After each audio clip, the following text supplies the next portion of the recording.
Barasamiti namasan sodade Olla na qopeso nuge wajnyade Alo to vitto iyane yida Irran Chris Kisaatiin maxxansee innis immoo deebisee xalayaa sanaa fi deebii kenneeni jechoota ciccimoo itti fayyadamuudhaan keessattuu maddamar kan jedhuuni dhugaa nutti fakkaatee si faana hiriirree dhiiga nama hedduutu gadi nam'ee kan jedhu muummicha ministeeraa akka maleetti qeeqee Taayyee Danda'aati. Egaa Taayyee Danda'aa gara kana dura warra OMN gaggeessuuf OMN irratti illee olola guddaa warra oofaa turanii fi jibba guddaa akka OMN biyyaa bahu keessaa shoora guddaa warra taphatan ta'uun isaa beekamaadha. Har'a diraamaa haa ta'u dammaqoo haa ta'u Taayyee booda kana maqaallee Shanee jedhu maqaa namaan duratti maqaan baasee Girrisaa faadhaan beekama. Kanaan booda kana dhiisee gara qalbeetti deebi'ee waa jedhamu wayiiti kan jedhutu jira. Sana konfirmi gochuun illee waan hin dandeenye. Egaa kanaaf yeroo ammaa kana kan mari'annu Dr. Milkeessaa wajjin Dr. Milkeessaa tarii wanti jalqabde toon fixanii kan jidduutti jettee natti fakkaata. Sanatti fufiiti daawwattoota keenya Taayyee Danda'allee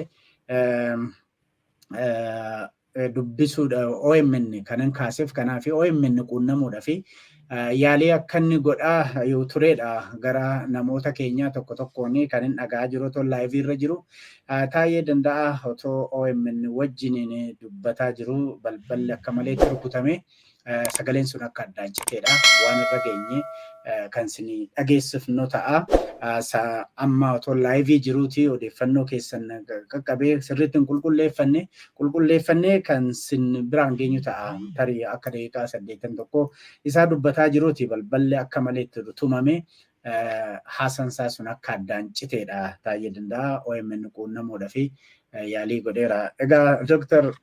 Milkeessaa atis gaafa xiiqin dhuftee achitti suukkaamsuudha jedhanii galfata OMN itti kennattee Taayyeen illee kan OMN akka cufamuuf gaafa cufamu akka malee itti gammade OMN itti quunnamuudhaaf yaalii godhaati jira. Tarii OMN uummata Oromooti fi warruma aangoo illee har'a qabatee sababa OMN'tiif qeerrootiif har'a aangoo qabatee deebi'ee OMN itti duuleef maal inni kan jedhu asumaan nu kan eertu ta'a yookiin irratti yaada kennitu ta'a. Mee yaada kee kan hin fidne yoo jiraate isatti dhufiiti as deebina. Sirriidha nama gaddisiisa yoo wanna haasaa amma odeeffannoo amma kennite kun baay'ee gadheedha hamaadha jechuudha gartee nama ukkaamsuu agarsiisa waan ta'uu isaa booda sinumarraa waan dhageenyu ta'a. Waan goshuu waldee wal qabatu ati kaaftee gaafa inni dargii keessaa bahu sirnichi ofuma isaatii borobboratee ofuma isaatii akka inni kunkutaa'ee diigamu akka ta'e dargiin keessoo isaatiin kufe jechuudha. Hunduma kan beeku baay'inaan alaa rukutame caalaa keessoo isaatii kufe. Keessoo isaatii namoonni bebbeekamoo gaafa isaan waraanicha jibbanii keessaa yaa'anii tokko tokkoon adeemsuma keessa jige. Dargii fi PP'nis wal fakkaata. Yoo guutumaa guutuutti tokko ta'uu baate illee mul'ataa wal fakkaata, adeemsaa wal fakkaata. Bilchiginnaanii waan Itoophiyaa ሰራተኞች ፓርቲ jedhamu sanaan wal fakkaata. Bilchiginnaan. Amma ilaal ejjennoo Taayyee kana eenyu faatu qaba yoo jenne Oromoon paarlaamaa keessa jiru ejjennoo Taayyee kana qaba. Caffeen Oromiyaa amma namoota caffee keessa jiru faana walan qunnama nan beeka ejjennoo Taayyee qaba. Amma caffee waamuudhaan yoo sodaatanii Shimallis fa'a. Hojjetaan mootummaa naannoo Oromiyaa ejjennoo Taayyee kana qaba. Nami baay'een sadarkaadhuma hooggansaarra jirullee namoonni quuqama qaban qunnamu baay'een isaanii bahanii haasa'uu baatan illee akka Taayyee gabbaanii haasa'uu baatan illee ejjennoo wal fakkaatu qabu. Kana jechuun tarkaanfiin Taayyee irratti fudhatame kun caasaadhuma mootummaa kana jiksa. Ofumaan of galaafata. Seelii ofiin of galaafataa jedhamu sana jechuudha. Bilchiginnaan ofuma isaatii of nyaataa deema. Keessoo isaatiin diigamaa deema jechuudha. Gaafa kana alaa xiqquma ishiitti yoo buutee ofuma isaatii badaa jechuudha. Sirnichi kanaaf amma gaafichi amma cimeedhumatti fufa baay'ee. Dhiibbaan uummataas cimeedhumatti fufa. Uummanni nagaa barbaada. Asiinis haa ta'u nagaa barbaada uummanni. Nagaa sana immoo kan hin barbaanne nama muraasatu jira. Nama muraasa.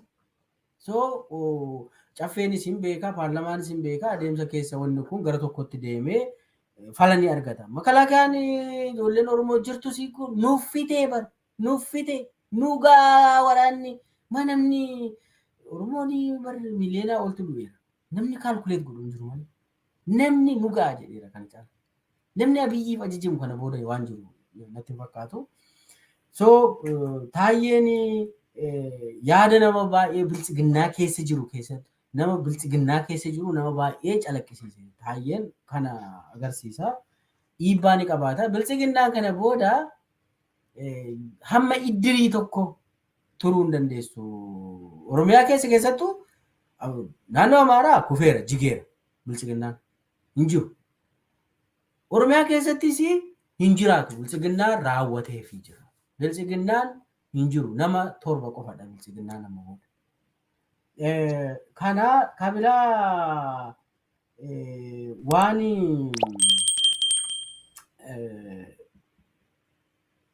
dhugaa dubbachuuf OMN wal qabatee waan tokko waan haasa'e wayyaa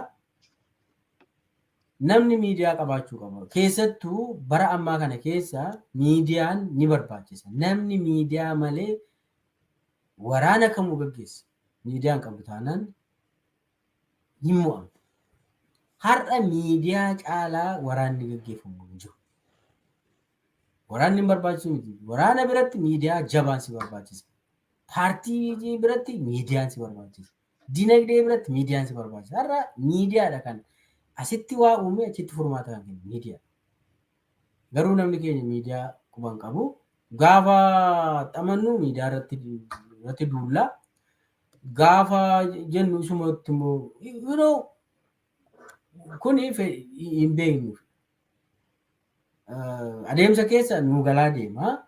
Irraa barataa deemna. Namni kamuu miidiyaan haa jiraatu. Miidiyaan kun han uummataati. Sagalee uummata bal'aati. Waatu Oromoodhaa dubbatta ta'e kootuu dubbadhu. Waan gadhee sabaaf sablammii wal nyaachisu hin dubbatiin. Oromoodhaa qabsaa'uu barbaannaan kunootti. Kanaafani OMN irratti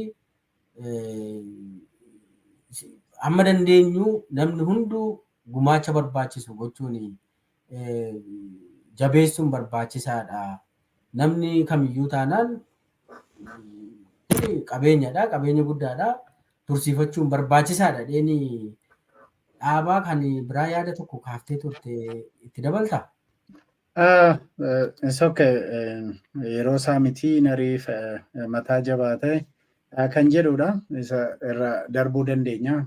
Gaaffiidhuma kaasuu isaanii gaaffii keenya irra darbatan akka hin jenneefi. I think kan miidiyaa kana xinnoo otoo irratti dubbattee kanan barbaadu. Wanti hunduu qabsoon yeroo ammaa kana gara miidiyaatiin Oromoo irratti banamee jiru baay'ee cimaadha. Xinnoo ishee Oromoo biratti laafinsa akka jiru dubbattee jirta. Gama biraatiin Petiishiniin amma yeroo ammaa kana nurratti guuramuuti OMN cufsiisuudhaan gama diinatiinis kan adeemsifamaa jiru Oromoon sirriitti beekutu irra jiraata. Kanaaf yeroo kanatti Oromoodhaaf miidiyaa guddaa hedduu barbaachisutti miidiyaaleen Oromoo amma jiranii keessattuu sababa maallaqaatiin akka barbaadamu sana guddataa hin jira. Warri lafaa ka'anis achitti hafamu inni guddates immoo amma barbaadamu akka hin deemne takaallatu jira. Takaallaa kana keessaa bahuudhaaf Oromoo irraa maaltu eegama kan jedhu otoo waan ergaa tokko nu dabarsitee sagantaa keenya irraa wal.